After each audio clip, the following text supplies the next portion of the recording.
We've been so lucky to be able to, be a band for as long as we have and be as successful as we have. There was one story, this was kind of a while ago, but in 2008, whenever we played Warped Tour, I remember a girl coming up who, you had like signings at Warped Tour, right? People wait in line at the signings, and there was a girl who was like, said that 2 years ago, I had approached her in the parking lot to try and like get her to buy the CD or whatever for $5, and then now she was waiting in line for like an hour just to come, you know what I mean, like to meet us and get a signature. I was like, that's pretty crazy. What's up? I'm Derek. I sing in Mayday Parade, and you're watching Project Greenroom.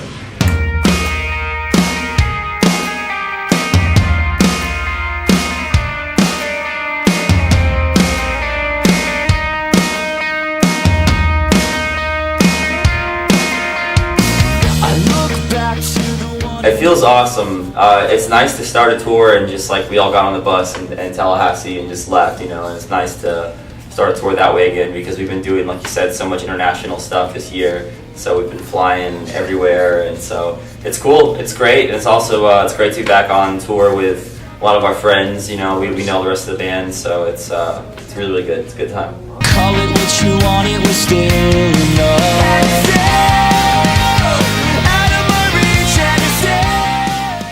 Man, absolutely, and it's wild. They were on Soundwave, and we were on Soundwave, so got to see them then, and then we did Slam Dunk in the UK, and they were on that, so we got to see them then. So we've got to see them a few times and hang with them, so it's been really, really cool. It's really an honor.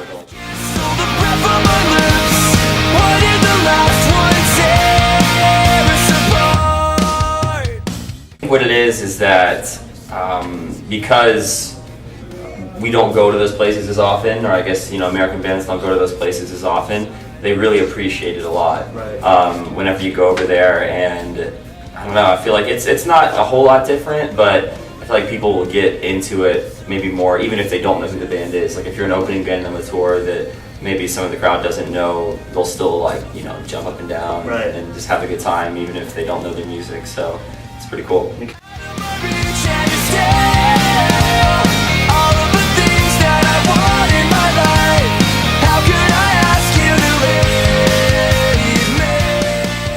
I mean, that's part of the reason, honestly, ever since I started working on that song, a year and a half ago or whatever, I've always thought, this has to be the first song on the CD because of the way, it starts and everything, and it just kind of, I think we've all just loved it for a long time. So we always knew we wanted it to be the first track on the CD, and then, I think for kind of a long time now, we also just knew that we wanted it to be the first song that people hear just because it's one of our favorites. So there's a bunch of reasons, but yeah.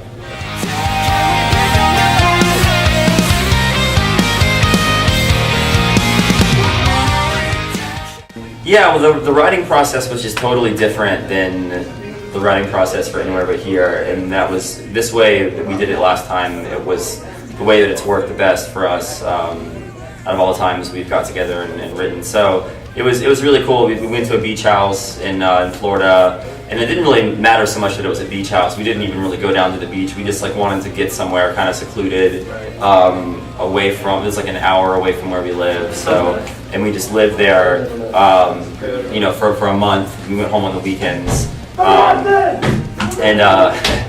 it was great, because we could be creative all the time. It's not like before we'd always go out to Cabbage, our bass player's house, and practice out there. That's what we normally, kind of have always done. But there, you're there for 5 or 6 hours, and that's the time you have to write, and then you have to leave, and you have your family or girlfriend or friends or whatever you hang out with. So this way you can be there and write any time of the day or night, and it's really cool. Very natural. Yeah. And we only had a month to write before we went in and did the album. So not that it was rushed, but it was kind of cool to just write 15 songs and then take the best 12 and go record it. Today was misery, and I just can't believe it was awesome. I mean, those guys, they're super talented. They're super easy to work with. They're really fun. They make it. It's a good environment, and that helps a whole lot whenever you have to, basically live with people for 2 months and work on a project together for 2 months. has to be a good environment, and they're like just super cool dudes, and they're really good at what they do. So.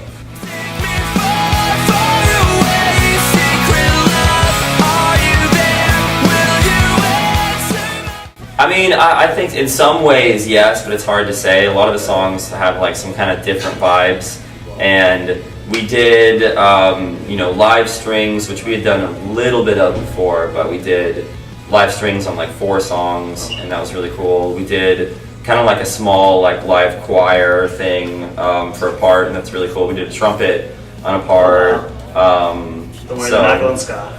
Yeah. Just like little things like that, which we had never done before. We tried not to, we tried to like have everything that we added be like a live sound and not like a digital anything. You know what I mean? There's a few things that were digital, I guess, but for the most part, we wanted it all to be like live sounding, sounding stuff. So I don't know. I think it's really cool. I think a lot of songs are kind of diverse and different, but hopefully people like it.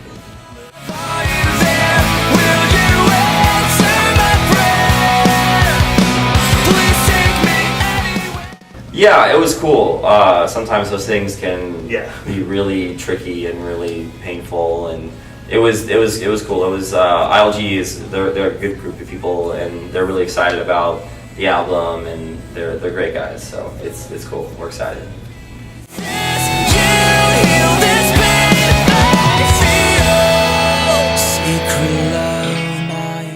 Yeah, it isn't announced yet, but it's gonna be a U.S. tour that we're gonna be headlining, and then the rest of the bands we haven't announced yet, but so we will be soon, hopefully. Awesome. It's gonna be cool. I'm excited about that one. And then just more touring. Yeah, more touring for sure. 2012, we'll be on the road most of the year, I'm sure. International stuff as much as we can. So we've been trying to do a lot lately, and I'm sure a few U.S. tours. So yeah.